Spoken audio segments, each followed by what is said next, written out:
देवगडची घटना एक, मध्ये ती नदी आहे, त्याच्या बाजूला काठावरती वसलेली वस्ती आहे पूर्णपणे. एक फक्त मध्ये घर होतं आणि त्याच्या पुढे वाडा होता. 7:30-8 पावणे 8चा सुमार असेल. पायरीवरती बाई बसलेली होती. तिच्या बाजूने निघणार तेवढ्यात ती बोलली, अरे रात्री तो फिरा नको. पण तोपर्यंत मला क्लिक झालं की बाई चल एवढ्या अंधारात काय बसली आहे तिथे एकटीच, ना काय मेणबत्ती ना काय आहे, कोण लाईट लावलेली आहे. आणि त्यावेळेला माझं लक्ष गेला की तिच्या माथेरान आतमध्ये जंगलात रस्ता जातो आणि ती फक्त पायवाट आहे आणि त्याच्यामधून आम्ही चाललेत. आम्हाला कडे बघायचे. थोड्या वेळाने ते जंगलामध्ये आम्ही 1:30-2ची वेळ आहे. झाडांकडे इकडे तिकडे बघायचं होतं. असं वाटायचं की झाडांकडे पण कोणतरी उभं आहे, कोण ना कोण सतत आपल्याला बघतोय कुठून ना कुठून. म्हणजे पाय दुखायला लागले. साले कडे कुठे येईना. 2-3 वाटा अशा सुटल्या इकडे तिकडे इकडे तिकडे आणि एका ठिकाणी पुढे रस्ताच नाही. ह्या कथा मनोरंजनासाठी आहे. काही लोकांचे अनुभव व काही पूर्णपणे काल्पनिक असू शकतात. त्यामुळे कृपया यांना मनोरंजन म्हणून घ्या. या कथा आपल्या संस्कृतीचा एक भाग आहे. अगदी लहानपणी आजी आजोबांनी सांगितलेल्या गुड गोष्टींसारख्या. आमचा हेतू कोणत्याही प्रकारच्या अंधश्रद्धा किंवा भीती निर्माण करणे नाही.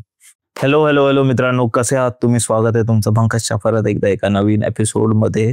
आणि आज आपल्या बरोबर आजचा पॉडकास्ट जरी नवीन असला तरी जे आजचे आपले पाहुणे आहेत ते जुने आहेत आणि तुम्ही त्यांना खूपदा म्हणजे आपण मला वाटतं 2 पॉडकास्ट सोबत केले, 2 एपिसोड सोबत केले, त्याने तुम्ही खूप जास्त प्रेम दिलात. आज दिनेश सर आपल्या बरोबर आहेत. दिनेश बोगले सर कसे? आज नमस्कार. First class. आणि आज आपला 3रा पॉडकास्ट आहे आणि गोष्टी तर आपल्याकडे भारी भारी आहेतच, भरपूर आहेत. कारण मला वाटतं आपलं पूर्ण लहानपणापासून आपल्या आजूबाजूला गोष्टीच तशा होत गेल्या, ज्या ठिकाणातून आपण येतो, कोकणातल्या, परत मुंबईतल्या. बरोबर. विषय म्हणजे आपली जी कोकण किनारपट्टी आहे ना, त्यामध्येच का माहिती नाही, पण सर्वात जास्त ज्या गोष्टी ज्या घडतात ना, त्या आजही तुमचा मुंबई असून दे, पालघर असून दे, बोईसर असून देत, म्हणजे अगदी डहाणू पासून जर अगदी कोकणाच्या तळ कोकणाच्या पट्ट्यापर्यंत जर तुम्ही बघितलं तर तुम्हाला सर्रास अशा भूतांच्या स्टोऱ्या आणि तुम्हाला ह्या अशा सगळ्या गोष्टी बघायला मिळतात. आता मागे मी असं तुमच्या पॉडकास्टवरती आलेलो त्यावेळेला मी खालती त्याच्या कमेंट्स ज्या असतात लोकांच्या त्याही वाचलेल्या आहेत. त्याच्यामध्ये कित्येक कमेंट्स, त्याच्यातली एक कमेंट्स मला लक्षात राहिलेली की मराठ्यांच्या काळात भूतं होती का असं. तर मी शोधतच होतो की कुठे काय असं मिळते काय, सापडते काय, कारण की आपण तर काय एवढं वाचन केलेलं नाहीये. तर त्याच्यामध्ये ना एक मोडीलिपी तज्ज्ञ आहेत राज मेमाने सर. तर त्या राज मेमाने सरांचे बरीचशी पुस्तकं आहेत. मोडीलिपीचा अभ्यास करताना ना त्यांना असं अभ्यासामध्ये त्यांच्या आलं की 350-400 वर्षापूर्वी मोडीलिपीमध्ये लेख आहेत, पूर्णपणे नोंद आहे पूर्णपणे की बाबा मराठ्यांच्या काळामध्ये भूतं होती आणि ती त्या मराठ्यांना सपोर्ट सुद्धा करत होती. खरोखर. आणि त्यांनी त्याच्यामध्ये त्यावेळेचे ते राज्य पोती म्हणजे त्यांचे जे राज्य चालवायचे जो कारभार असतो ना, त्याच्यामध्ये भूतांसाठी जेवण ठेवण्यासाठी एक त्यांचा कोटा होता की अमुक ठिकाणीमध्ये, म्हणजे त्याच्यामध्ये एका ठिकाणचा उल्लेख आहे की वसईच्या किल्ल्यावरती पण त्यावेळेला जे भूत होतं त्याला पण जेवण ठेवण्यासाठी एक त्यांचं राखीव हे होतं. तसंच कोकणामध्ये देवगडच्या भागामध्ये होतं. म्हणजे हे भूतं होते की रक्षक होते? नाही, ऍक्च्युली त्यावेळेची भूतं म्हणजे तुम्ही त्याला रक्षक म्हणा काय म्हणा, तो वेगवेगळा हे झालं, पण त्यावेळेची एक ती शक्ती आणि त्या शक्तीला म्हणजे त्याच्यामध्ये भूत म्हणून उल्लेख आहे ना. अच्छा. त्यांच्या त्या याच्यामध्ये लिखाणामध्ये, त्यावेळेच्या लिखाणामध्ये त्या मोडी लिपीमध्ये भूत म्हणून उल्लेख आहे. आणि त्यांना तो भूतांना जो दर वर्षी नैवेद्य द्यावा लागायचा किंवा दर दिवशी जो द्यावा लागायचा, त्याच्यामध्ये लिखाण केलेलं आहे, म्हणजे लिखित स्वरूपामध्ये आहे ते. आणि ते राज मेमाने सरांनी एक वैचारिक किडा, मला वाटतं एक पॉडकास्ट आहे वैचारिक किडा, तर त्या वैचारिक किडावरती त्यांनी ह्या सगळ्या गोष्टी मांडलेल्या आहेत. अच्छा. आणि तो मी पॉडकास्ट बघितला त्यावेळेला मला कळलं की भूत ही आजची गोष्ट नाही, 350-400 वर्षापूर्वी पण लिखाणामध्ये आहे, फक्त ते मोडी लिपीमध्ये असल्यामुळे. आणि आता त्याचं ते ट्रान्सलेट मराठीमध्ये करतायत आणि त्याची पुस्तकं आणतायत असं आहे. तर मग राज मेमाने सरांची तुम्ही पुस्तकं पण घेऊ शकता. अच्छा. आणि त्याच्यामधून पण अभ्यास अजून करू शकता. वा, असं आहे.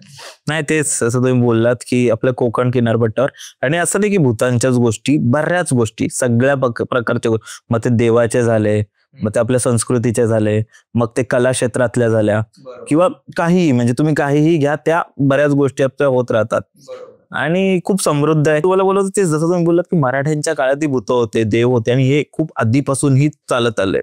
तसं तुम्ही तुमचं बोललात की तुमच्या गावी पराड काहीतरी एक हे होतं, पराड नाही भारत, बरोबर. ऍक्च्युली काय होतं गावामध्ये ना, कधी सण वगैरे असतात किंवा देवांच्या जत्रा असतात, त्याच्या अगोदर ना पारद केली जाते. म्हणजे काय पारद म्हणजे सांगतो एक शिकार, पारदिक चला रे, म्हणजे जे कोकणातले आहेत ना त्यांना ते पारद हा प्रकार माहिती असतो.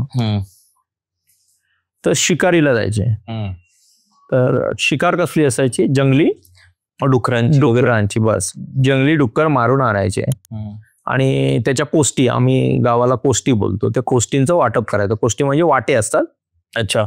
डुकराच्या मटणाचे ते सर्रास, म्हणजे आता लोक कित्येक हे सब्जेक्ट घ्यायला पण घाबरतात, कारण की म्हणतात अरे अशा केसेस होतात, असं होतात, आता हे डुक्कर मारायला बंदी आहे. ते व्हायचं ना, आपण त्याच्याबद्दल बोलतोय. हा, पण हे त्यावेळेला व्हायचं.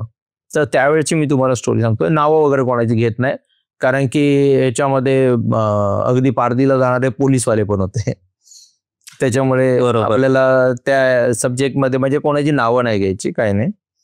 तर अमुक एक गाव होतं आणि त्या गावामध्ये, गावाचं नाव नाही सांगत आहे मी, तर त्या गावामध्ये एक दिवस असं झालं की आमच्या इथे ना देवाचा कौल घेतला जातो पारदीला जाताना, आणि पारद काढायची असली की देवाचा कौल हा लागतोच. तो मिळाल्याशिवाय तुम्हाला पारदीला जाता येत नाही. त्याच्यातल्या एका व्यक्तीने सांगितलं की अरे कौल नाही गावला, म्हणजे नाही गावलो तरी सुद्धा काय हरकत नाही, आपण जाऊया रे, चला. म्हणजे कौल नाही मिळाला ना तरी काय हरकत नाही, आपण जाऊया पारदीला. तरी सुद्धा बरेच जण सांगितलं अरे नको, कधी आपण असे गेले नाही, काय होईल काय नाही तिकडे सांगता येत नाही, आपण जरा जाऊया. तर हे सगळे निघाले, म्हणजे ह्याने फोर्स केला तर हे सगळे निघाले पारदीला गेले. जंगलामध्ये बरेच भटकले आणि एका झाडीमध्ये काहीतरी आवाज आला, म्हणून सगळ्यांनी आपापल्या पोझिशन्स घेतल्या. तर पोझिशन्स घेतल्या आणि बघतात तर काय दिसत नाही, काळं काय झाडीमध्ये हालते त्यांना माहिती नाही. डुक्कर काय दिसला नाही, फक्त झाड आतमध्ये हलते. आणि असं 15-20 मिनिटं बरेचसे झाले, म्हणून त्यांनी दगड वगैरे मारून बघितले, पण काय नाही तिथे. मग ती पारद हळूहळू पुढे गेली, परत बाजूच्या झाडीने हालायला लागला तिकडे. म्हणजे डुक्कर समजा असं पटकन पळाला असेल, बाजूच्या झाडीमध्ये घुसला असेल असं त्यांना वाटलं, म्हणून ते बाजूच्या झाडीमध्ये तिथे त्यांनी कव्हर केली. म्हणजे झाडं अशी कव्हर करतात चारी बाजूने, आणि तिकडून समोरून बाजूने असे क्रॉस राहतात माणसं, म्हणजे एका साईडने जरी डुक्कर पळाला तरी सुद्धा त्याला गोळी घालता येईल, असं करून हे असते. तिथे गेले, तिथेही काही नाही. ह्यांच्या लक्षातच आलं नाही ह्यांच्यावर खेळ चालू झालाय. हे त्या देवाचा कौल, शंकराचं मंदिर आहे, नाव नाही सांगत, तर ते शंकराच्या मंदिरामध्ये कौल घेऊन जायचे दरवेळेला, आणि आमच्या पूर्वपार ही परंपरा. तिथे त्यांच्यावर खेळ परत सुरू झाला. अच्छा. काही जणांना वाटलं, जुनी जी माणसं 1-2 होती त्याच्यामध्ये, त्यांना वाटलं आपण ना जाऊया रे, काहीतरी गडबडा, आपण एकतर कौल घेऊन नाही येलो, काय नाही. परत तीच व्यक्ती सांगते अरे खायचा तरी जनावर जर असा जर ह्यातून निघून गेला असा तुमच्यावर, आणि तुम्ही आपणाला जर दिसला नसा तर तुम्ही एका खेळ म्हणशात आपल्या बरोबर, काय नाही चला जाऊया आपण. अजून थोडे वरती जंगलात गेले आणि त्या आमच्या इकडे तो डोंगर आहे याचा कापवाला, तर त्या डोंगराच्या दिशेने हे लोक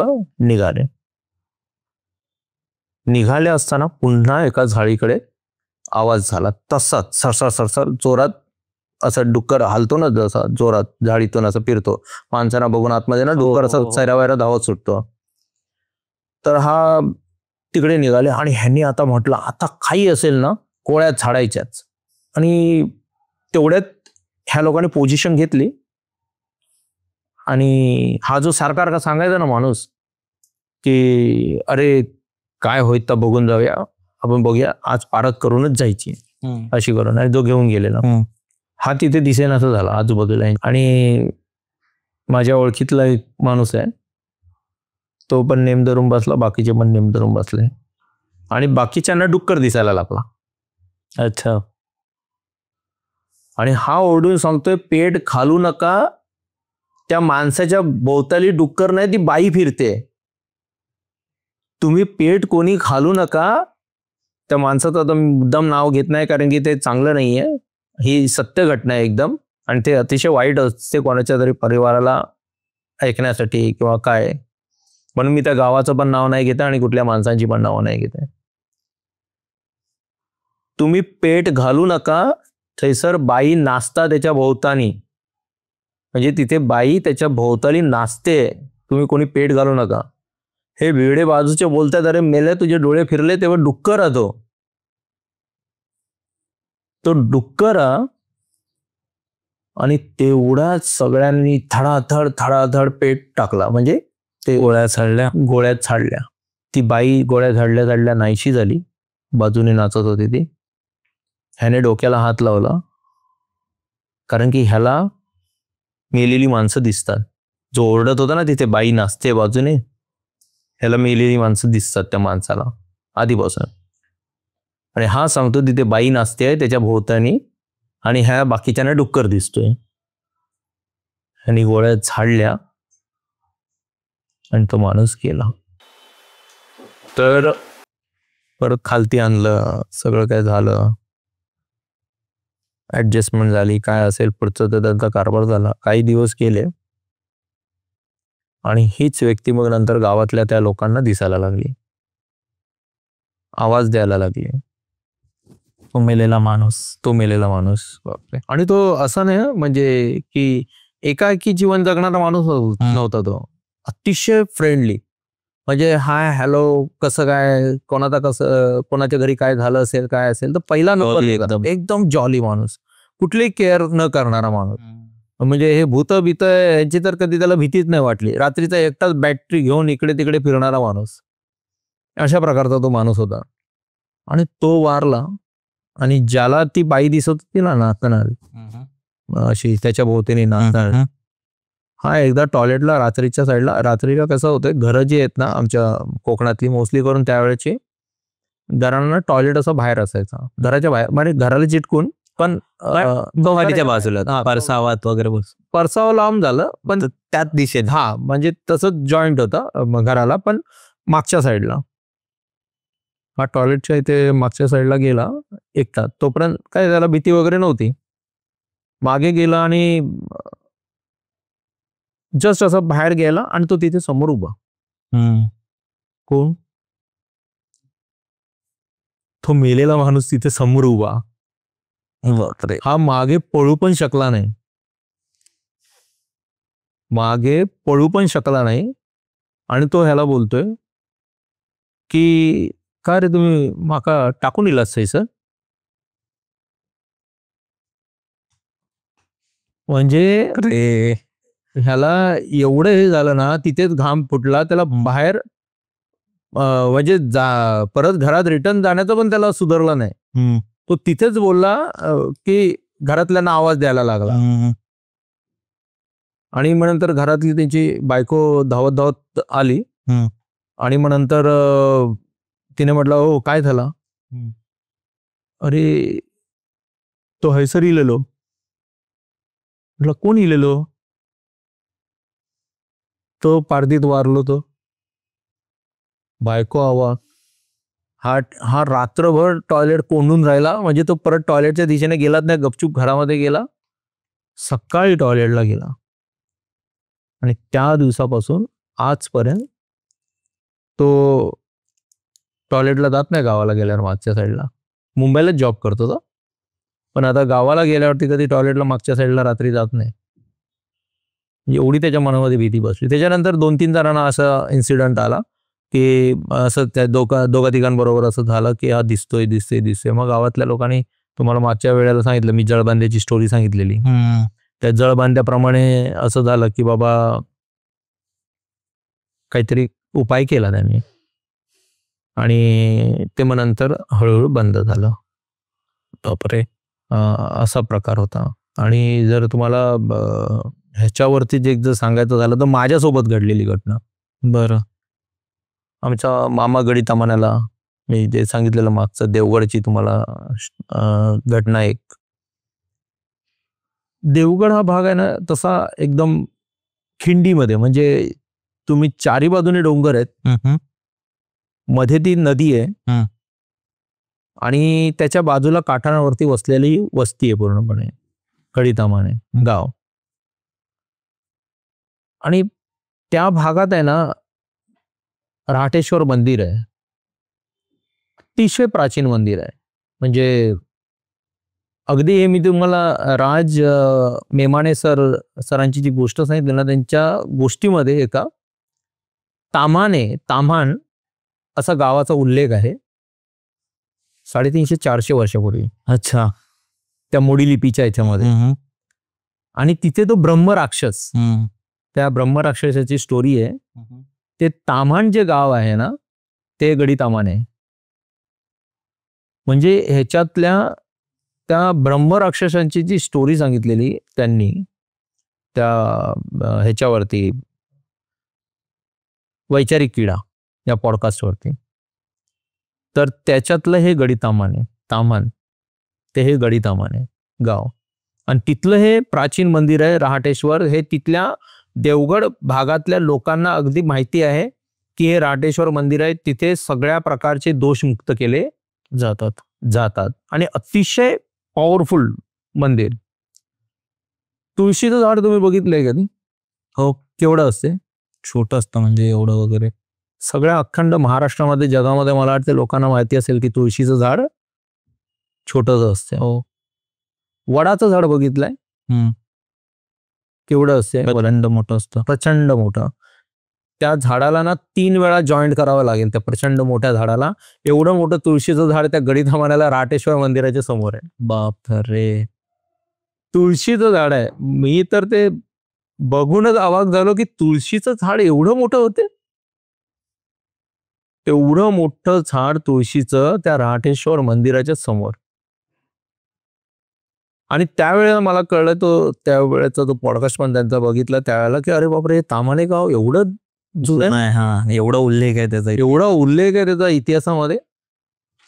तर हे गडी ताम्हाणे गाव, तिथलं ते राहटेश्वर मंदिर.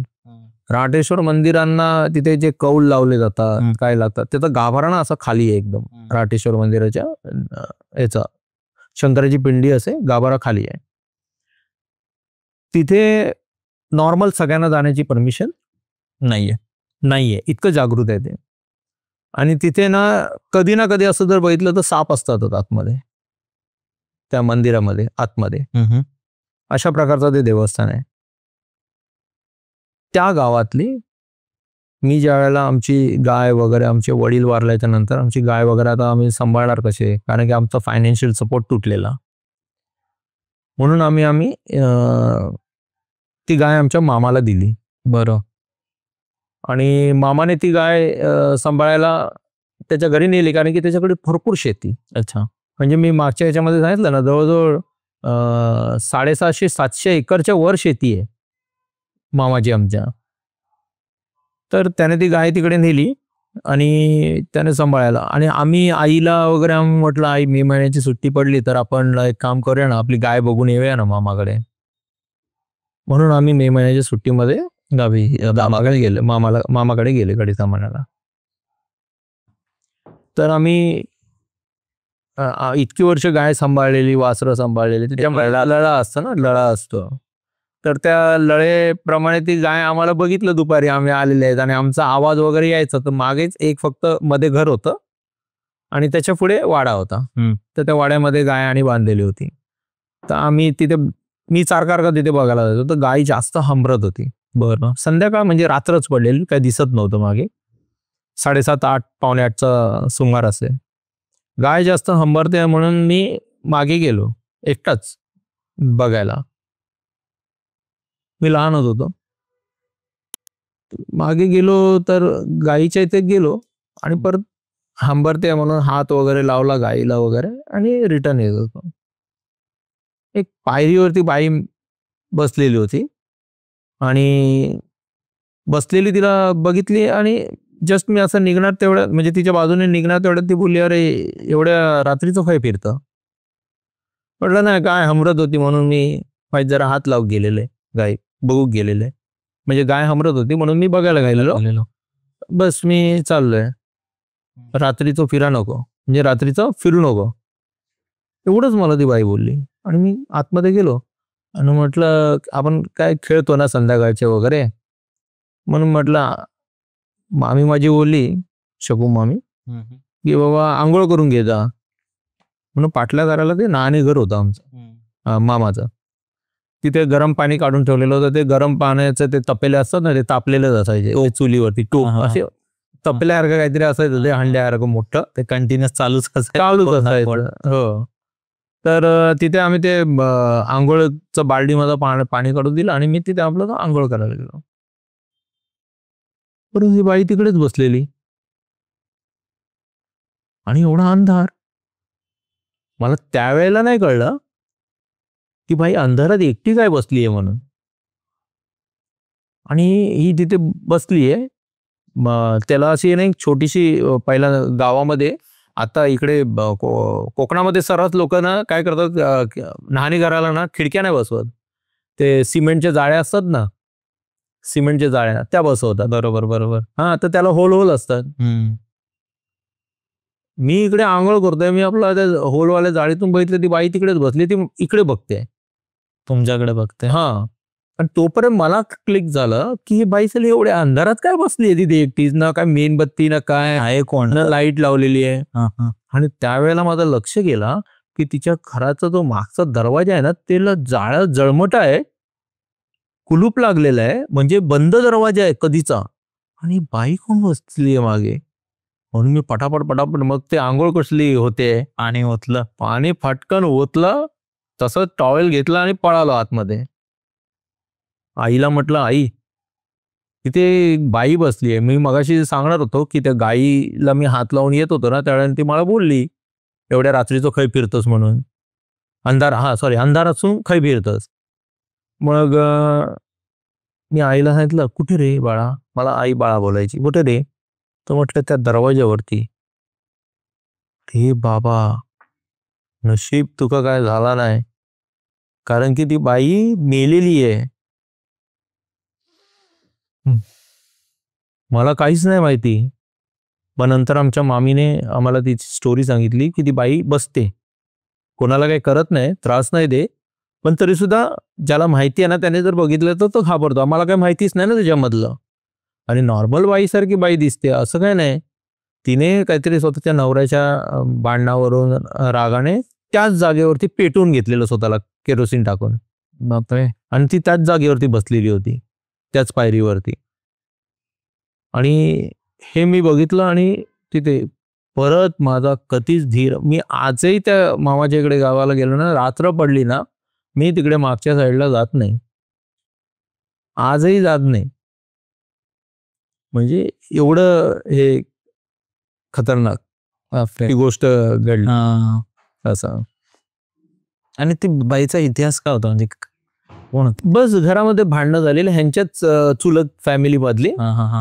ते बाजूचं घर होतं, सगळेजण मुंबईलाच राहतात, त्यांचं घर उघडं नसते कधीच, ते बंदच असते, कधीच क्वचित असे आले तर. आणि त्यांच्या घरात आजही आवाज येतात रात्रीचे, म्हणजे घरात कोण नसते, घरात कुलूप, बाहेरून पूर्णपणे बंद घर, आणि आतमध्ये भांडी पडतात काय असे आवाज, एक विचित्र आवाज, म्हणजे असं माणूस बोलतो पण त्याचं माणसाचे उलटे शब्द बघा.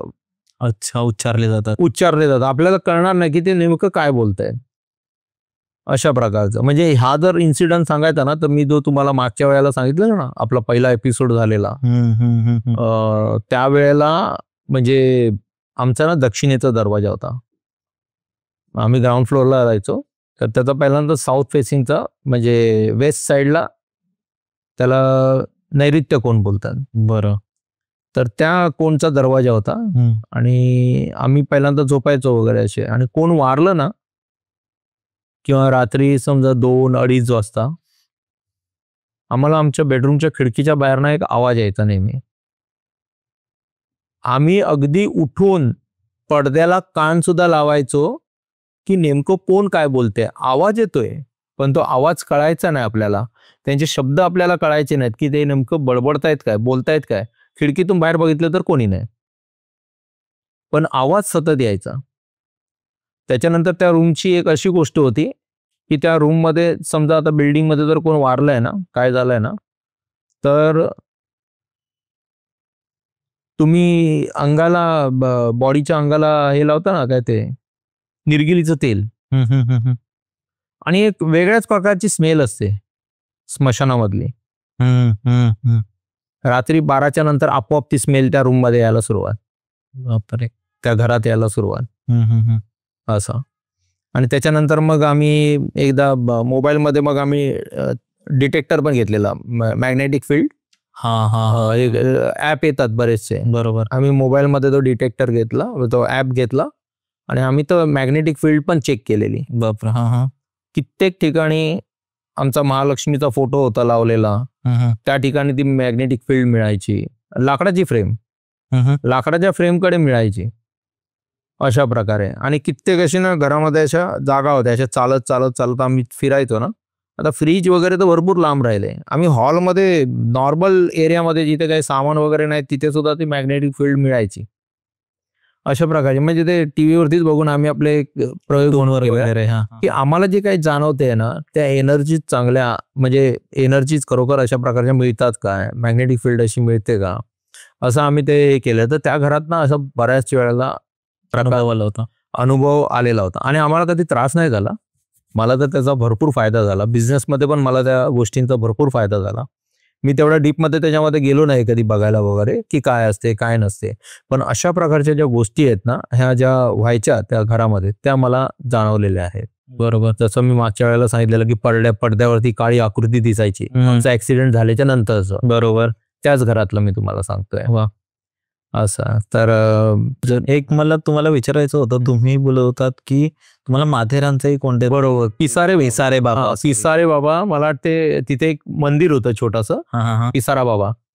आता तिथे आहे काय आहे मला किती वर्ष? 97ची आहे. 97ला मित्र 7 जण, मी होतो, माझा भाऊ होता, त्याच्यानंतर त्याचा मित्र एक होता, माझा एक मित्र होता, अशा आम्ही 7 जण निघालेलो.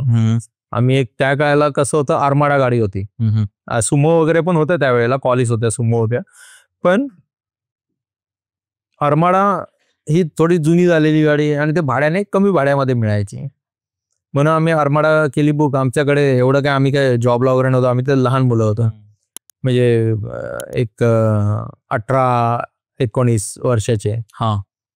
म्हणून आम्ही आपलं म्हटलं मुलं आपण जाऊया, पिकनिक करून येऊया, जवळचं स्टेशन आहे, म्हणजे इकडं विरारवरून जवळ, काही लांब नाहीये, एवढं काही लांब नाहीये, म्हणून आम्ही विरारवरून गेलो.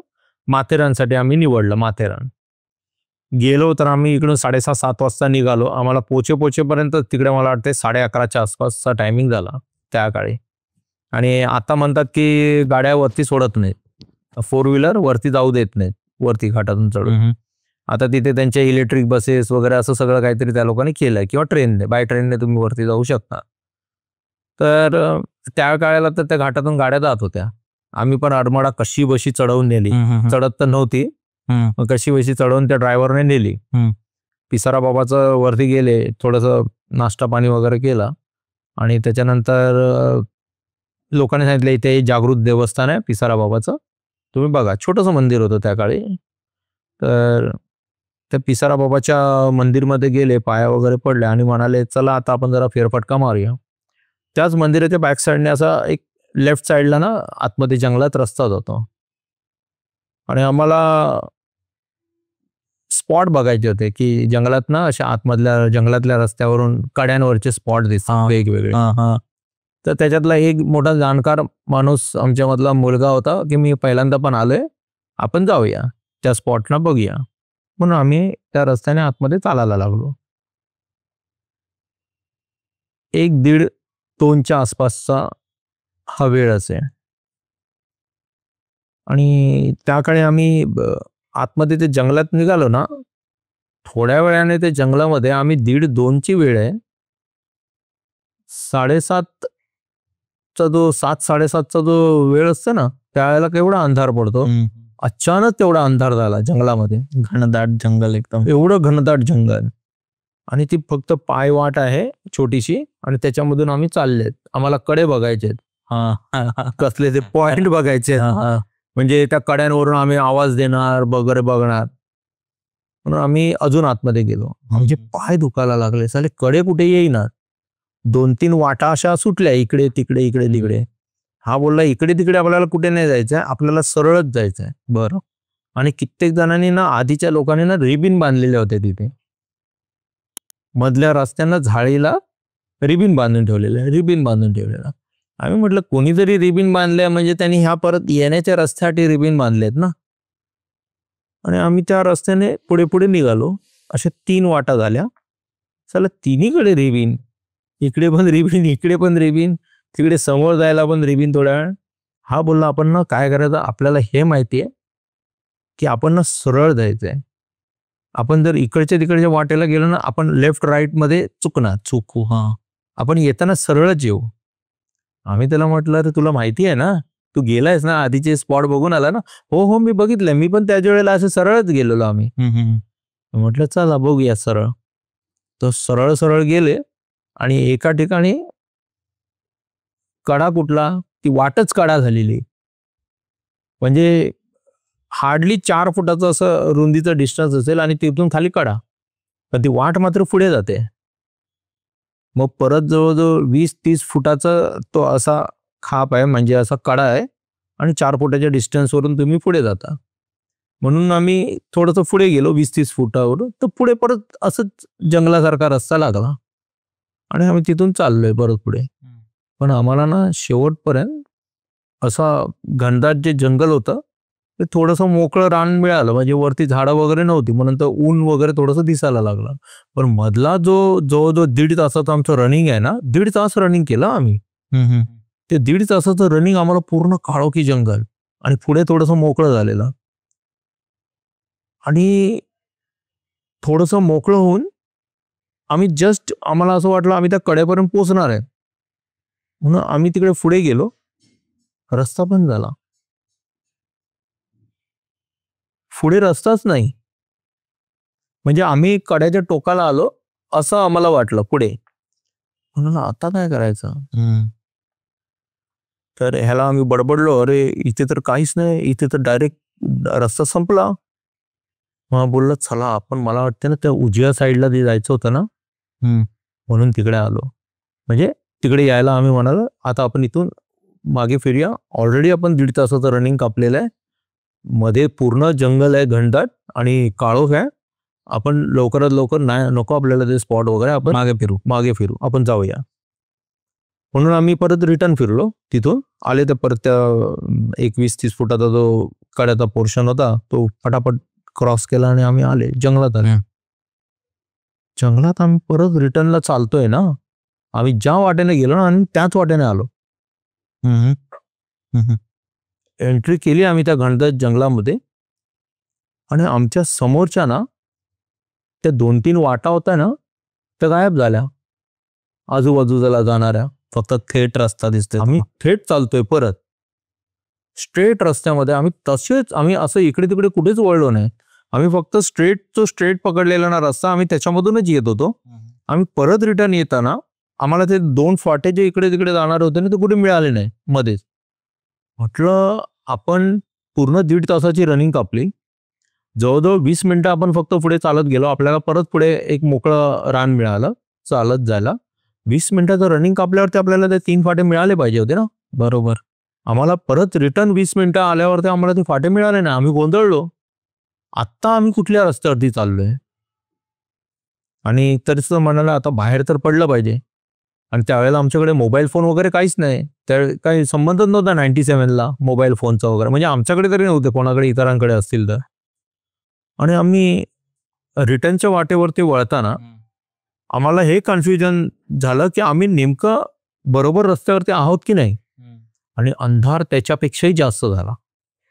आता त्यावेळेला आम्ही जे होतो ना त्याच्यापेक्षाही अंधार जास्त झाला. ऑलरेडी आम्ही 1:30 वाजता तिथून ते दर्शन वगैरे करून सगळं आम्ही 1:30 वाजता जंगलाच्या वाटेने निघालो. 1.5 तासाचं रनिंग कापलं, तिथून परत पुढे आम्ही 20 मिनिटाचं रनिंग, म्हणजे जवळजवळ आम्ही 2 तास चालले आतमध्ये ते स्पॉट बघण्यासाठी. 2 तासातले परत 20 मिनिटं आम्ही रनिंग मध्ये रिटर्न आले. म्हणजे आम्ही जवळजवळ 4 वाजेपर्यंत ते जंगलामध्येच भटकतोय.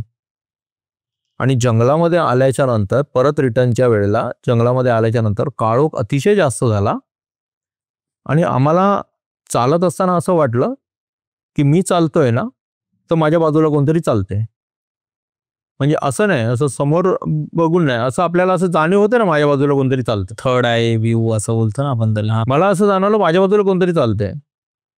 तर मी म्हणणं बाजूवाल्याला बोलतोय, तर तो बाजूवाला पण मला माझा मित्र बोलतोय की मलाही वाटतं की आपण सोडून कोणतरी आपल्या बरोबर चालतंय.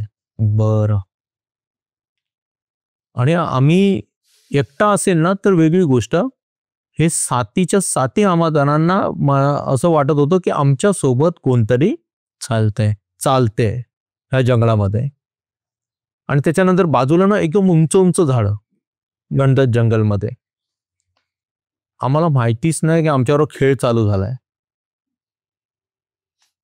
आता हा चकव्याचा खेळ आहे की कोणाचा? एक तर आम्ही एवढे मोठेही नाही, अक्कल शून्य. कोणतरी मोठी माणसं, जरा वयातला माणूस असेल त्याला घेऊन जायचा. बरं आम्ही ड्रायव्हरला पण सोडून आले, त्या ड्रायव्हरला तरी सोबत घ्यायचं आणि जायचं. हुशारी असते ना एक मुलांमध्ये, म्हणजे 17-18 वर्षाच्या मुलांना सांगितलं ना हे करेन ते करेन ते करेन असं करेन मी, असं सळसळतं रक्त. आमच्या सगळ्यांचे उघडेच पडले जवळजवळ. असे आम्ही उघडे पडलेले तिथे की आता काय करायचं. ह्या शाण्याला ज्याच्या भरोशावरती आम्ही माथेरान बघायला आलो, मला वाटतं हा माथेरानला गेलाच नव्हता कधी. फुकटचे फक्त याने ह्याच्या त्याच्या तोंडातून ऐकलेल्या गोष्टींवरती त्याने आम्हाला आणलं माथेरानमध्ये आणि तो स्पॉट दाखवायला आम्हाला निघून गेला घेऊन.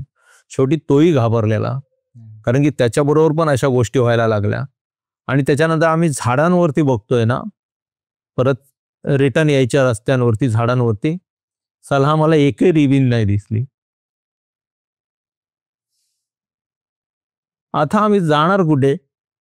आम्ही रिबीनच्या भरोशावरती आतमध्ये सरळ रस्ता पकडला, इकडे तिकडे कुठेच नाही गेले. रस्ता तर आमच्या समोर सरळ दिसतोय, पण त्या रस्त्याला रिबीन दिसत नाहीत आता येताना आम्हाला. आम्ही आमच्या देवाची नावं घेतली, परत पिसारा बाबाला आम्ही आवाज दिला, पण आमच्याबरोबर कंटिन्यू हेच होत होतं की कोणतरी आमच्यासोबत चालते, कोणतरी आमच्यासोबत फिरून फिरून आम्हाला हाच भास होता आमच्यासोबत कोणतरी चालते. झाडांकडे इकडे तिकडे बघायचं होतं, असं वाटायचं की झाडांकडे पण कोणतरी उभं आहे, कोण ना कोण सतत आपल्याला बघतोय, कुठून ना कुठून बघतोय. म्हणजे असं आपण ना, आता समजा मी तुमच्याकडे बघतोय आणि इथे समजा कोणतरी उभं आहे, तर आपल्याला असं जाणवतं ना ह्या साईडने की कोणतरी इथे उभं आहे. तर आम्हाला तसंच व्हायचं, त्या झाडांकडे कोणतरी उभं आहे, आमच्या मागे कोणतरी चालतंय, आमच्या बाजूला कोणतरी आहे. आम्ही 7ही जण ना असेच करत होतो, इकडे तिकडे. शेवटी ज्या पिसारा बाबाचं आम्ही दर्शन घेतलेलं ना तिथे, त्या पिसारा बाबाला आम्ही म्हटलं की बाबा बघ पिसारा बाबा, आम्ही इथे तुझ्या इथे माथेरानमध्ये फिरायला आलेले, तुझ्या क्षेत्रामध्ये, आणि आम्ही हे माहिती नाही, आम्हाला काहीच माहिती नाही इथली कुठल्याच काही जंगलाची वगैरे. बरं म्हणतात जंगलामध्ये लोक सुसू नाही करत, म्हणजे कुठेही लघवी नाही करू शकत. आता तिथे एवढी मोठी मोठी झाडं, तुम्ही 4 तास कंटिन्यू आतमध्ये फिरताय, इथे तिथे जाताय, काही नाही. आता खाल्लेलं पिल्लेलं असणार तर तुम्हाला काहीतरी होईलच ना. आम्ही आपले मस्तपैकी, आधी आम्हाला माहिती नाही ह्या सगळ्या गोष्टींचं काय, आपण कुठे लघवीला जातोय किंवा काय. आम्ही आपल्या अल्लड साले कुठे पण लघवीला गेलो, काय आमच्यासोबत झालं आम्हाला माहिती नाही. आणि जो काय खेळ चालू झाला ना, आम्ही अक्षरशः 4-5 वाजेपर्यंत तिथे काही नाही बघितलं, फक्त ज्या जंगलांमध्ये भटकले. आम्ही आमच्या पिसाऱ्या बाबाला हात जोडले आणि पिसारा बाबाला सांगितलं की पिसारा बाबा, आम्ही तुम्हाला ना आल्यावरती ना ताबडतोब नारळ देऊ, आम्हाला या जंगलातून कसे तरी करून बाहेर काढा, तसंही करा, आम्हाला जंगलातून बाहेर काढा, आणि आमच्या सोबत जे कोण आम्हाला घाबरवते ना, कृपया त्याला थांबवा. आणि आम्ही असं 7 जणांनी तिथे एका जागेवरती उभे राहिले, पाया पडले आणि पिसारा बाबाला सांगितलं.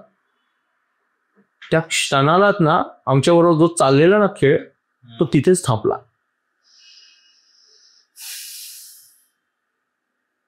आमची पूर्ण माथेरानची ट्रिप फुकट गेली.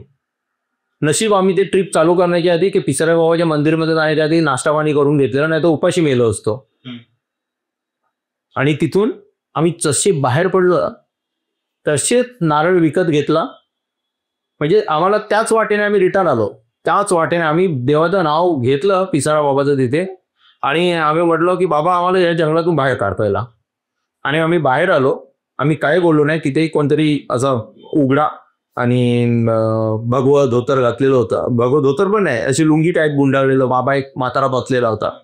आम्ही त्याला सांगितलं आमच्या बरोबर असं असं झालं, आम्हाला नारळ आम्ही ठेवतो म्हणून सांगितलं, आणि हा आता नारळ आम्हाला पिसारा बाबाला द्यायचा आहे. आणि मग नंतर तो नारळ ते ठेवला, त्याने काही बोलला, आणि आम्ही आपले पाया पडले आणि सरळ आपल्या आरमाडामध्ये बसले. म्हटलं आम्हाला विरारचं दर्शन घडवा आता आम्हाला कुठलं दर्शन आणि कुठे काय फिरायचं नाही, आम्ही आपल्या विरारला जाऊ. आणि असं करून आम्ही पुन्हा आमच्या विरारला आले कडे. आणि तेच होतं ना खूप, की काय होतंय ते आपल्याला समजत नाही, पण जे होतं ते खूप विचित्र होतं. विचित्र. आणि हे ना त्यावेळेला कळण्याचं ना आमचं वय नव्हतं, काहीच वय नव्हतं. ज्या वेळेला आम्हाला कळलं, मी तुम्हाला मागच्या एपिसोडमध्ये, मला वाटतं पहिल्या एपिसोडमध्ये यशा गाडीची स्टोरी सांगितलेली, आणि त्याच्यामध्ये मी तुम्हाला सांगितलेलं की बाबा आम्हाला असं आमच्या आडव्यामध्ये चकवा लागलेला. आता ते चकवा होता, ही जे आम्हाला माथेरानमध्ये झालं ते काय होतं ते आम्हाला काहीच माहिती नाही त्यावेळेला. पण आमची अगदी माथेरान बघण्याची हौसच फिटली त्यावेळेला पूर्णपणे. म्हणजे आधी मी अजूनपर्यंत माथेरानला नाही गेलो, महाबळेश्वरला गेलोय, पण आधी माझं ते पिसारा बाबाच्या मंदिरमध्ये जायचं आहे मला, पाय वगैरे पडायला. कारण की बाबा त्यावेळेला आम्हाला बाहेर काढला, त्या ह्याच्यातून आम्हाला बाहेर काढला. तर ते एक होतं असा. मला वाटतं ना कधी कधी देवालाच आपल्याला एक अक्कल पण शिक्षा पण द्यायची असते, की त्यांनी जे चूक केली आहे ते परत करू नये म्हणून. हा बरोबर आहे. म्हणजे कमी लहान वयामध्ये बाबा तुम्ही एखाद्या मोठ्या व्यक्तीला सोबत ठेवणं फार गरजेचं आहे. किंवा तुम्ही इथे तिथे अलग होई किंवा काही न करणं किंवा उगाच इथे न येणं. आपल्याला कित्येक ठिकाणचा ना आपल्याला अनुभव नसतो. आपण म्हणतो की आपण अल्लड स्वभावामध्ये म्हणतो की बाबा इथे काय नाही रे, काय नाही, असं काय होत नाही. कित्येक जण तरी म्हणजे आम्ही लहानपणी तरी असं म्हणायचो की ती देवाची वाट आहे, तिथून जायला नाही पाहिजे वगैरे, असं म्हणजे लोक सांगायचे. आणि आम्हाला काय नाही, अरे काय नाही रे, कुठे देव, कधी बघितलंय देव, कुठे बघितलीत भूत, असं. म्हणजे एकदम लहानपणी ना आम्ही अगदी आरामात. मी तुम्हाला एक गोष्ट सांगतो. मी लहानपणी एवढ्या डेरत होतो ना, माझे मित्र वगैरे पण सांगते, असे छोटे मोठे साप आहेत ना जर दिसले ना मी पायाने उडवून टाकायचो. म्हणजे मला तशी सवयच होती. डेअरी दाखवायची, डेरर होतो म्हणण्यापेक्षा डेअरी दाखवायची. आपल्यासोबत कोण असेल ना त्याला आपली डेअरिंग किती आहे ना ती दाखवायची, अशी मला हौस होती. एकदम माझी हौसच पिटली. आमच्या इथे एक दुसरी वाडी आहे, वाडीच्या पलीकडे, व्हाळाच्या पलीकडे गावामध्ये. आणि त्यावेळेला ना व्हिडिओ लावायचे. आता शब्द मी जसा शब्द आहे तसा वापरतो. व्हिडिओ लावायचे म्हणजे काय, एक टीव्ही असायचा, कलर टीव्ही, त्याच्यावरती व्हीसीआर वरती कॅसेट लावून पिक्चर दाखवायचे. ब्लॅक अँड व्हाईट की कलर असायचं? कलर टीव्ही असायचा. हा त्यावेळेला कलर टीव्ही ते लोक आणायचे. एकदम सुरुवातीला ब्लॅक अँड व्हाईट होते, आणि मग नंतर ही स्टोरी तुम्हाला सांगतो 91, 92, 89, 90 च्या वेळची तुम्हाला स्टोरी सांगतो. त्याच्यामध्ये मैंने प्यार कियाचे मूवी लागायचे, त्याच्यानंतर माहेरची साडी लागायचा, अलका कुबल वगैरे. तर असे होते म्हणजे त्यावेळेचे हे मूवीज लागायचे. तर तिथे 2 रुपये तिकीट ठेवायचे, आणि ते गावातलं एखादं घर असायचं, ते लोक काय करायचे, गोंडपाट लावायचे साईडने आणि ते बंद करायचं. बाकीच्या तिकीट 2 रुपयेचं तिकीट देऊन पिक्चर बघायला. मी आमच्या वाडीतल्या मोठ्या माणसांसोबत गेलो, त्या पलीकडच्या वाडीमध्ये पिक्चर लावलेला होता. आमचं गणपती बुडवायचं ठिकाण आहे. म्हणजे त्या भागातले जर कोण आमच्या जांभोडे गावातले जर ऐकत असतील, हा एपिसोड बघत असतील, तर त्यांना कळेल की मी कुठल्या वाडी संदर्भात बोलतोय. वाडीची नावं नाही घ्यायची कारण की जातीवाद वगैरे हा सगळा असा आताच्या तारखेमध्ये. त्यावेळेला मला असं काही जातीवाद वगैरे असं काही नव्हतं की कुठे काय वगैरे, किंवा आताही नाहीये माझ्या मनात तरी. मी जातपात कधी मानत नाही, धर्म मानत नाही, कारण की शेवटी माणूस आहे, माणसाला बघितलं पाहिजे आणि माणसाने माणसातली माणुसकी जगली पाहिजे, अशा विचाराचा मी माणूस आहे. तर त्या वाडीमध्ये मूवी लागलेला, पिक्चर लागलेला, आणि मी त्या मोठ्या माणसांबरोबर, मोठी म्हणजे मुलं, त्यांनी काय प्लॅन केलेला मला माहिती नाही. आणि मी आपला पिक्चर बघत राहिलं, आणि माझ्या मागे जे कोण होते ना बसलेले, तर मी आपलं पिक्चर बघतोय माझ्या आजूबाजूला आहेत. आणि मला सांगितलं की आम्ही बाथरूमला जाऊन येतो, आणि ते लोक निघून गेले. आणि आता येतील. आणि पिक्चर 2:30 वाजता संपला. आता पिक्चर 2:30 वाजता संपला, तर आता घरी जायचं कसं? आजूबाजूला बघितलं त्या वाडीची. रात्रीचे 2:30 दुपारचे नाही आहे, हे रात्रीचे 2:30. आणि पिक्चर तो संपला, आणि हे सगळे गायब मागून. आता मला घरी जायचंय. माझ्याकडे ना टॉर्च होती ना काही, आणि त्यावेळेला चांदणं पण नव्हतं त्या दिवशी, की चांदण्याच्या प्रकाशातून मी आपला वाट काढत जाईल. आणि मला व्हाळीमध्ये उतरायचा रस्ता एक दिसला. ह्या साईडला इकडे गणपती आम्ही बुडवायचो. मला गणपती बुडवतात ना त्याच ठिकाणावर मला जायचं होतं, पण मी रस्ता भटकलो रात्रीच्या अंधारात, आणि मी सरळ त्या झाडीत कसा बसा उतरलो. काल ते व्हाळीमध्ये व्हाळ होता आमच्या इथला, त्याच्यामध्ये उतरलो. मे महिन्याच्या अलीकडचं सीझन, व्हाळाला पाणी वगैरे काही नाही. उतरलो, आणि वरच्या साईडला चढायला मला रस्ताच नाही. वरच्या साईडला चढायला मला समोर रस्ता नाही. त्या झाडीमध्ये मी इकडच्या झाडीला पकड, तिकडच्या झाडीला पकड, असा अंधारामध्ये धडपडतोय वरती चढण्यासाठी. आणि वरती चढण्यासाठी ज्यावेळेला मी चढून असं वरती गेलो ना, तर ते वरती चढून गेले. त्यानंतर मला कळलं मी व्हाडीतून जो इकडे तिकडे फिरतोय, मला तो मूळ रस्ता मिळाला आहे, तो कसा बसा मी झाडीला पकडून वरती स्ट्रगल करत चढलो वरती. मी आमच्या स्मशानातच चढलो. ज्या भागात लोकांना जाळायचे तो स्मशानाचा भाग बांधलेला नसायचा, आजही बांधलेला नाहीये, उघड्यावरतीच आहे, तर त्याच ठिकाणी मी चढलो. आणि कोणाची तरी ती राख वगैरे असते ना देशी कोपऱ्याला टाकलेली जाळल्याच्या नंतर, सारी बोलतात त्याला, सारी. तर त्याच्यातूनच मी अगदी तुडवत आलो बाहेर. घरी गेलो, आईला झालेला प्रकार सगळं सांगितला. असं असं झालं आई, मी एकटा झालो. पण आलो ना, तर मला येताना वरती रस्ता नाही सापडला चढायला. उतरताना तिकडून मी उतरलो, पण वरती चढताना मला कुठे रस्ता नाही सापडला. मी त्या झाडीतून असं सापडलो, तर एवढी राख वगैरे अशी तिथे ठेवली कोपऱ्याला, व्हाळाच्या साईडला बांधायला. आणि मी त्या भागातून आलो. आणि मला नंतर जेव्हा ते बामणाचं घर वगैरे दिसलं, तर मला एवढं माहिती होतं की इथे लोकांना जाळतात. आणि त्या ठिकाणावर मी आलो.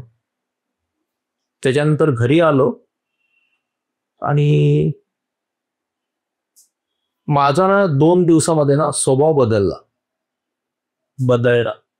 पूर्णपणे बदलला, स्वभावच बदलला. मी तसा ना एकदम जर आधीचं जर बघितलं ना, तर मी लोकांमध्ये मिक्स नाही व्हायचो किंवा काय नाही वगैरे, अशा प्रकारचा स्वभाव. आणि नंतर म्हणजे आमच्या गावातले लोक वगैरे जे नंतर म्हणायला लागले ना की अरे दिनेश तापट डोक्याने वगैरे, तो ऍक्च्युली तिथे बदलला. आधी माझं काहीच नव्हतं असं. त्याच्यानंतर बरेचशा आमच्या वाडीमध्ये असे इन्सिडेंट झाले माझ्या बरोबर की मला ना मग राग कंट्रोल नाही व्हायचा. आणि तो इतक्या भयानक स्वरूपामध्ये जायचा की माझ्यावरती कंट्रोल नाही घ्यायचा. माझे हातपाय वगैरे असे थरथरायचे. म्हणजे मी तर माझं काही चूक नाही आहे, समोरची जी चूक आहे, आणि मी जर जोपर्यंत त्याला मारत नाही ना तोपर्यंत माझे हातपाय थांबायचेच नाही, म्हणजे असे थरथरत राहायचे. आईने म्हटलं अरे बाळा काय झालंय, म्हणजे विचित्रच वागतोय. घरामध्ये सुद्धा छोट्या मोठ्या गोष्टींना एकदम पटकन शॉर्ट टेम्पर बनायला लागलो, म्हणजे एकदम रागिष्ट बनायला लागलो. त्याच्यानंतर आमच्या गांगूचं मंदिर आहे आमच्याकडे आणि भगवतीचं मंदिर आहे. तर म्हणलं तिथे भगवतीच्या मंदिराकडे सांगितलं की याचा उतारा करावा लागेल. मगाशी मी जी तुम्हाला एक स्टोरी सांगितलेली ते आता परत उलगडत नाही तर ते याच्यातली एक व्यक्ती तिथे आली आणि मला ते बोलले की ह्याच्यावरून 3 कोंबडे कापावे लागणार आहेत.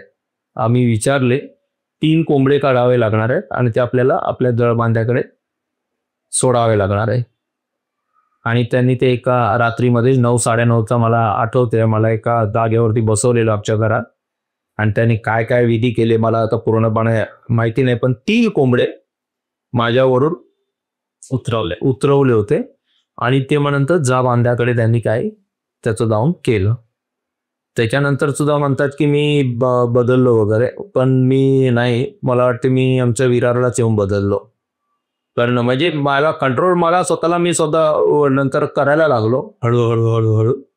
पण व्यवस्थित चांगला माणूस जो काय मी घडलो ना आज, तो आमच्या विरारला येऊन घडलो अशा पद्धतीने. म्हणजे ती जी गोष्ट त्या स्मशानामधून आपण जातो वगैरे, म्हणजे मला तुम्हाला हे सांगायचं आहे जे ठिकाणांवरून आधीच्या स्टोरीमध्ये जो आपला विषय झाला की आम्ही त्या ठिकाणावरती लग्नीला गेलो किंवा काय, लोक म्हणतात ना अरे काय नसते रे तिथे, कसलं काय आहे, काही नाही. काय माहिती कुठल्या काळापासूनचे कसले आत्मे तिथे कसल्या प्रकारच्या शक्ती बसलेल्या असतील, आपल्याला हे काही आपण सांगू नाही शकत. बरोबर की त्या ठिकाणी नेमकं कोण होतं, त्या झाडीमधून मला वरती चढायला मदत कोणी केली बरं, त्या झाडीमध्ये एवढ्या रात्री 2:30 वाजता मी एक छोटा मुलगा, मला डेअरिंग कुठून आली, माझ्या मनामध्ये एक शंका पण आली नाही की तिथे मला साप चावेल काय होईल किंवा कुठलं जनावर हे करेल. आमच्या तसं वाडीमध्ये रात्रीचे हे कुत्र वाघूड बोलतात, एक वाघाचा प्रकार आहे लांडग्या जागा, तर ते फिरते. वाघ पण कित्येक वेळेला फिरतात रात्रीच्या वेळेला, पण असं काही माझ्या मनामध्ये नाही आलं. मी आपलं सरळ त्या धुंदीमध्ये निघून गेलो. आणि त्याच्यानंतर मला दुसऱ्या दिवशी मला ताप पण आलेला, पण त्याच्यातून मी बरा झालो. अगदी आमच्या गावातल्या काही डॉक्टर्स वगैरे गोडगेला आहेत त्यांच्या इकडे गेलेलो आणि त्याच्यानंतर मी बरा पण झालेलो. पण स्वभावामध्ये जो बदल आलेला ना की पटकन राग येणं आणि राग आल्यावरती हात वगैरे थरथरणे, म्हणजे अंगामध्ये वारा येते माहिती तुम्हाला, कित्येक लोकांच्या अंगामध्ये ना वारा येते, तर त्याच्यामध्ये ते अशा हाताच्या मुठी बांधतात आणि असे हात असे हलवतात, पूर्ण बॉडी अशी शेक करायला लागते, म्हणजे हलायला लागते बॉडी. माझी बॉडी काय व्हायची त्यावेळेला, कोण समोरचं काय असं बोलते ना आणि माझी चूक नाही किंवा माझं त्याच्यामध्ये काही समज सहन नाही व्हायचं आणि म्हणजे हात येतं असे थरथर थरथर थरथर करायला सुरुवात करायची. आपोआप आधार असेल म्हणा कोणाच्या तरी म्हणण्याप्रमाणे, पण मला हा आधार आधी नव्हता. त्या दिवसात त्या रात्रीच्या नंतर सुरू झाला अरे. आणि एवढं भयानक होतं ना हा प्रकार की माझ्यामध्ये आता समजा मी 2 माणसाने मला जर पकडला तर मी तुम्हाला कंट्रोलमध्ये आहे. आणि ज्या वेळेला ते हात असे थरथरायचे ना, मी 5-6 माणसांना उचलून फेकलेले. 8वीतला मुलगा 5-6 माणसांना उचलून फेकून देतो सर. एवढं ते जास्त एक्स्ट्रीम एवढं. मग त्याच्यानंतर मला तो हा प्रकार सगळा केला. त्याच्यानंतर मी थोडाफार शांत झालो, ओके झालो आणि मग नंतर जे काय होती लाईफ ती माझी रुटीन लाईफ. मग त्याच्यानंतर मग मी ते तुम्हाला मी सांगितलं की 92च्या डिसेंबरला माझे वडील वारलेले आहे. त्याच्यानंतरची जी गोष्ट होती वडील वारल्यानंतर, आणि त्यांनी मला ते त्राटक प्रयोग वगैरे करायला सांगितलेला त्या आधीच की दादा जर तुला व्यवस्थित, ते मला दादा बोलायचे की दादा जर तुला तुझ्या आयुष्यामध्ये जर काय करायचं असेल ना आणि ध्येय ठेवून जर चालायचं असेल ना तर त्राटकचा प्रयोग करत जा. आणि त्याने मला नॉर्मल सांगितलेलं की अशा अशा प्रकारे बसायचं असते शांत. तर 1 रुपयाचा कॉईन घ्यायचा असतो, त्याच्याकडे काळ्या म्हणजे त्या कॉईनला बोल्ट एका कागदावरती आयताकृती कागदावरती मध्ये मिडलला हे काढायचं, म्हणजे काळ्या शाईने पूर्ण सर्कल भरून घ्यायचं आणि रात्री कॅन्डलच्या प्रकाशामध्ये त्याला बघायचं. हा त्राटक प्रयोग आहे, तुम्ही पण करून बघा कधी कधी. त्याच्यामध्ये डिटेलमध्ये काय सांगतो माहिती, मी जे तुमच्या पॉडकास्टवरती आले ना, मी माझ्या पॉडकास्टची सुरुवातच अशी करतो की रिकी दादाचा तो बंकस पॉडकास्ट आहे ना, हा तुम्ही जाऊन बघा. असं ते तुमचा मोठेपणा आहे. नाही मोठेपणा नाही, मी आधीपासून सांगितलं ना, मी जिथे एकदा कोणाला माझा मित्र समजलं ना किंवा माझी त्यांच्याबरोबर ओळख झाली ना, मला जेवढं पुढे नाही जाता आलं ना, पण एखादी माझा मित्र जर माझ्या पुढे जर जात असेल ना तर मी 100% फोर्स करणार, तुम्ही माझी ताकद लावणार पूर्णपणे. आणि माझी खरोखर प्रामाणिक इच्छा आहे की तुम्ही अगदी आता तुम्ही सिल्वर मेडल होते आहात, तुम्हाला डायमंड मिळावं असं माझी इच्छा आहे. तर मला फक्त एवढंच म्हणजे मी त्याच्यावरती आता ती डिटेलमध्ये मी सांगतोय लोकांना की मेडिटेशन म्हणजे नेमकं काय. कित्येक जण म्हणतात मेडिटेशनचे कोर्सेस लावतात, कित्येक जण मेडिटेशनवरती बरंच काय. मेडिटेशन करण्याचा विषय नाहीच आहे. मेडिटेशन म्हणजे ध्यान. जर अगदी आपल्या जुन्या भाषेमध्ये सांगायचं की ऋषी मुनी वगैरे सगळे ध्यानस्थ बसायचे. अगदी आपले शंकर भगवान, शिव हे पण कंटिन्यू तुम्हाला ध्यान मुद्रेमध्येच दिसतात. इकडे तिकडे फिरताना किंवा असे उभे वगैरे त्रिशूळ घेऊन असे रेअर असतात, त्यांचे कमी असतात, खूप कमी असतात. त्यांचा ध्यान मुद्रेमधलाच फोटो असतो. ध्यान हा कशाचा करायचा असतो, आपल्याला आपल्या आत्म्याचा, आपल्याला स्वतःचा. आपण काय म्हणतो माहितीये, कित्येक जणांचे प्रश्न असतात, अरे भूतांना कोणी बघितलंय का, भूतांना कोणी पाहिलंय का, मेल्याच्या नंतर माणसं असतात का. मग माझा हा असा प्रश्न आहे, जन्माच्या आधी माणसं असतात, जन्माच्या आधी आपण नसतो, बरोबर आहे ना. पण आपल्यात जी कोण आहे ना, आत्म्याला जे काय बोलायला सुचते वगैरे वगैरे सगळ्या गोष्टी, आम्हाला बोलायला कुठे सुचतात. मी ते त्राटात प्रयोग केलेला ना त्यावेळेला. मी आता याच्या काही गोष्टी सांगतो, मला काही गोष्टी दिसतात, मिसेसला माझ्या काही गोष्टी दिसतात. तिथं ऍस्ट्रोलॉजर आहे, तिथं मंत्र वगैरे पाठ सगळं करत असते. कारण की लोकांचं भविष्य सांगण्याच्या आधी तुम्ही ग्रह ताऱ्यांवरती अभ्यास करून एका लिमिट पर्यंत तुम्ही सांगू शकता, बरोबर. पण माणूस समोर आल्यावरती तुम्हाला सांगायला आलं पाहिजे ना, ते सांगायला कोणतरी दुसरा पाहिजे सांगणारा. त्याच वेळेला तुमच्याबद्दल आता एक UP साईडचे की काय MP साईडचे एक बाबा आहेत, त्यांचं नाव मला येत नाही. ते म्हणतात की त्यांच्या कानामध्ये हनुमान जाऊन सांगतात. तरी फेमस आहे, म्हणजे आपले नितीन गडकरी बागेश्वर बरोबर. तर ते बागेश्वर बाबा, ते महाराज, बागेश्वर महाराज, तर त्यांना असं येते की हनुमान त्यांच्या कानामध्ये सांगतात वगैरे असं सगळं. मग अशाच प्रकारे आहे. आणि ही काही मोठी गोष्ट नाहीये. अगदी आपल्याला कानात कोण सांगायला येऊ दे नको, आपल्याला पर्यंतची कुठली सिद्धी मिळू दे नको, पण छोटीशी गोष्ट, मी आता शॉर्ट आहे ते तर मी डिटेलमध्ये त्याच्यामध्ये सांगतोच आहे की तुम्हाला पोहोचण्यासाठी, कितपर्यंत पोहोचण्यासाठी तुम्हाला काय करायचं आहे. पण नॉर्मल जे लोकांचे प्रश्न असतात ना की आम्हाला भूत दिसत नाही, मला भूत कधीच दिसली नाही, असे लोकांचे प्रश्न असतात. तुम्ही आत्ता इथे बसल्या बसल्या पण ही गोष्ट तुम्ही आजमावू शकता. आपल्या पूर्ण बॉडीबद्दल तर मी तुम्हाला ध्यान केंद्राचं काही सांगत नाहीये. सहस्रार चक्र ऍक्टिव्हेटचं पण मी तुम्हाला आता सांगत नाही, कारण आता तुम्हाला ह्या सगळ्या गोष्टी जोपर्यंत तुम्ही मूळ नाही बघणार ना, मुळामध्ये नाही जाणार ना, तोपर्यंत तुम्हाला मेडिटेशन मधला हा पार्ट कळणार नाही. आणि हा मी कोविडमध्ये केला, मला मिसेसने सांगितलं, पण कारण की ती ऍस्ट्रोलॉजर आहे आणि तिने मला सांगितलेलं की तुम्ही जर मेडिटेशन केलात ना आता, तर तुमच्या बरोबर दुसरी गोष्ट घडणार. मी मागे एकदा सांगितलेलं तुम्हाला की मी अगदी मला जो लॉस झाला, लोकांनी पैसे बुडवले माझे वगैरे सगळे काही, तर त्याच्यामध्ये मी सुसाईडचा विचार करत होतो. मग त्यावेळेला मला मेडिटेशन सांगितलं आणि मी मेडिटेशन केलं नाही. 1.5 महिन्याचं मला मेडिटेशन लागलं. आपण मेडिटेशन करू नाही शकत, तुम्हाला ते स्वतःहून लागलं पाहिजे, तुमच्यावरती ती स्थिती स्वतःहून आली पाहिजे, तर ते मेडिटेशन होते. आता आपल्या बंकर्सच्या सगळ्या प्रेक्षकांसाठी मी एक छोटीशी याच्यातली मेडिटेशनची ट्रिक देणार आहे. म्हणजे ज्यांनी ध्यान साधना मोठमोठ्या गुरूंकडे शिक्षा घेतली असेल, काय केलं असेल, तरी सुद्धा ज्यांना मेडिटेशन लागलं नसेल, मी म्हणत नाही की मेडिटेशन त्यांनी केलं, त्यांना ते झालं आणि त्यांना तो अनुभव आला नसेल ना, त्यांच्यासाठी मला या तुमच्या प्रेक्षकांना सांगायचंय, मेडिटेशन करण्याची सगळ्यात पहिली पद्धत म्हणजे माझंही ज्यावेळेला कॉन्सन्ट्रेशन होत नव्हतं, कॉन्सन्ट्रेशन होत नाही, तुम्ही बघा, तुम्ही स्वतः ध्यान करून बघा, तुमचं कॉन्सन्ट्रेशन होत नाही, फक्त एकाच गोष्टीमध्ये कॉन्सन्ट्रेशन होते, ते म्हणजे माणूस, हिंदू धर्मामध्ये तरी माणूस ज्यावेळेला मरतो त्यावेळेला त्याच्या पायाला गाठ बांधली जाते. बॉडीच्या पायाला गाठ बांधलेली बघितली, एंडिंगला सोडतात. ज्या वेळेला त्याच्या तिरडीवरून त्याला उतरवतात आणि त्या लाकडावरती ज्या वेळेला झोपवतात ना, त्यावेळेला त्याची बंधनं मुक्त जातात. आपण सर्रास लोकांच्या डोक्याला हात लावून पाया पडतो का? कुठे हात लावून पाया पडतो? पायाला हात लावून पाया पडतो. मोस्टली करून आपल्या ज्यावेळेला आपण पाया पडतो ना कोणाच्या तरी, त्यावेळी तुमचे हात आपसूक त्यांच्या अंगठ्याकडे जातात की त्या कळगळ्यांकडे जातात, बाकीच्या बोटांकडे? अंगठ्यांकडे जातात. आता मी लोकांना हे सांगणार आहे की ह्या अंगठ्यांमध्येच असं काहीतरी आहे तुमच्या आपल्या सगळ्यांच्या पायांच्या अंगठ्यांमध्ये. ज्या लोकांना अजूनपर्यंत कसल्याही प्रकारचे अनुभव आलेले नाहीये आणि ज्यांना खरोखर रिअली सगळ्यांना जर अनुभव घेते, एक प्रयोग म्हणून करा. असं नाही मी म्हणत तुम्ही कुठल्याही जाती धर्माचे असाल, कुठल्याही पंथाचे असाल, फक्त प्रयोग म्हणून करा.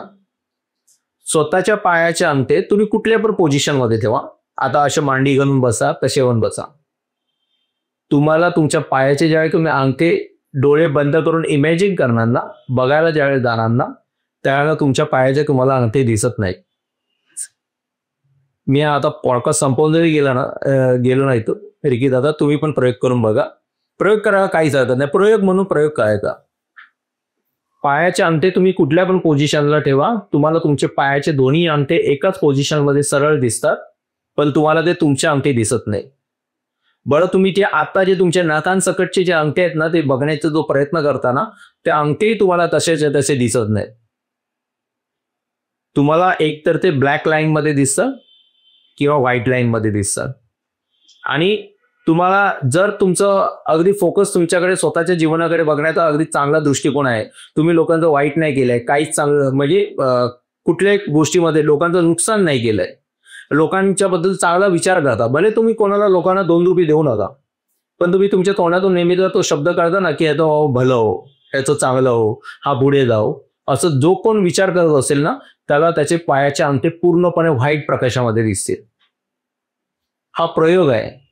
आणि हा प्रयोग आहे ना, मी ज्या वेळेला केलेला ना, त्याच्यानंतर माझा क्राउन चक्र ऍक्टिव्हेट झालेलं. मी त्याच्यानंतर माझ्या याच्यामध्ये मी सांगतोय की तुम्हाला नेमकं जायचंय कसं, त्याच्या आधी स्वतःचे विचार कसे करायचे आहेत, काय करायचंय, त्या सगळ्या गोष्टी मी डिटेलमध्ये सांगतोय. फक्त एवढंच करा की कुठल्याही माणसाचं नुकसान होणार नाही असं काम करू नका. कोणाचा फायदा होईल ना त्याच्यासाठी बिलकुल काम नका करू. आपल्याला कोणाचा जर फायदा होत नाही ना आपल्या हाताने, बिलकुल करायला जाऊ नका. पण फक्त कोणाचं नुकसान करू नका. ज्यांच्याकडून कोणाची 4 आण्याची 8 आण्याची वस्तू विकत घ्याल, त्याला 4 आण्या 8 आणे पुरलं द्या. त्याचे ते 4 आण्या 8 आण्यामध्ये कापू नका, कारण की त्याच्यामध्ये त्याच्या मुलांची स्वप्न आहे, त्याच्या बायकोची स्वप्न आहे, शेवटी त्यांचं जीवन आहे.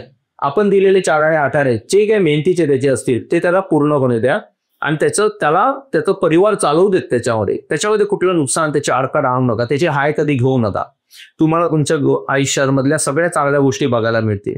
तुम्हाला प्रश्न येणार नाही देव असतो का, भूत असतात का, काय असतात का. तुम्हाला जी गोष्ट बघायची आहे ना, तुम्हाला तुमचे पायाचे अंगठे दाखवायला सुरुवात करते.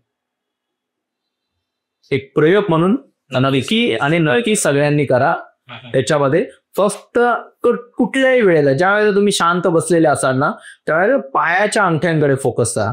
एकदा तुम्ही पायाच्या अंगठ्यांकडे फोकस केलात ना, मग नंतर पुढचा जो तुम्हाला येतो, कदाचित त्या पॉडकास्टवरती, नाहीतर त्या पॉडकास्टवरती आपल्याला कधी वेळ मिळाला तर हा आपण डिटेलमध्ये आपण लोकांना टाकू. खूप मजा आली सर आजच्या पॉडकास्टमध्ये. तर मित्रांनो, मला वाटतं तुम्हालाही मजा आली असेल आजच्या एपिसोडमध्ये. तर जर तुम्हाला मजा आली असेल तर, आणि जे सर बोलले तर सरांचं युट्यूब चॅनल तुम्ही चेकआउट करू शकता. डिस्क्रिप्शनमध्ये ते जे सगळे लिंक्स असतील अंतरंग महाराष्ट्राचा, त्यावर सर खूप वेगवेगळ्या विषयांवर बोलत असतात. तर नक्की एकदा बघा आणि सबस्क्राईब करा, त्यालाही एवढं प्रेम द्या. आणि जर मित्रांनो तुमच्याकडे अशा काहीतरी गोष्टी असतील, तुमच्याकडे, तुमच्या आईवडिलांकडे, आजी आजोबांकडे, तर खाली डिस्क्रिप्शनमध्ये एक गुगल फॉर्म दिलाय, तो नक्की भरा आणि आपण नक्कीच एक सोबत पॉडकास्ट करू. तुम्ही आपल्याला स्पॉटिफायवर ऐकू शकता आणि चॅनलला सबस्क्राईब करा, व्हिडिओला लाईक करा. बाय. गेल्या रविवारी आपण आपल्या शोचा खेळ सावळ्यांचा first show live horror podcast केला आणि त्याला तुम्ही कायच रिस्पॉन्स दिला, काय धमाल आली. तुम्ही पहिलाच आपला शो हाऊसफुल केला आणि गोष्टी तर बाबा बाबा खतरनाक. आपल्या तर गोष्टी होत्याच, पण तुम्हीही तुमच्याकडून खूप खतरनाक गोष्टी आल्या आपल्या ऑडियन्सकडून. इव्हन क्राऊड वर्क मध्येही एक नंबर धमाल आली आहे. आणि त्यात आम्हाला खूप लोकांचे असे मेसेजेस आले की पटकन दुसरा शोही ठेवा. तर मित्रांनो, लवकरच आपण दुसरा शोही आणतोय आणि जो पहिला एपिसोड होता ना तोही आपण लवकरात लवकर युट्यूबवर टाकतोय, कारण तुम्हालाही समजेल की तुम्ही काय मिस केलं. कारण लाईव्हची मजा तर लाईव्ह मध्येच होती. जे आले त्यांनाच माहिती होतं. काही कारणामुळे जर तुम्ही नाही येऊ शकलात तर टेन्शन नाहीये यार, युट्यूबवर एन्जॉय करा. कारण पूर्ण एपिसोड युट्यूबवर येणार नाहीये, थोडं तर नक्कीच येईल. एन्जॉय करा आणि नेक्स्ट शोला या आणि पूर्ण मजा घ्या.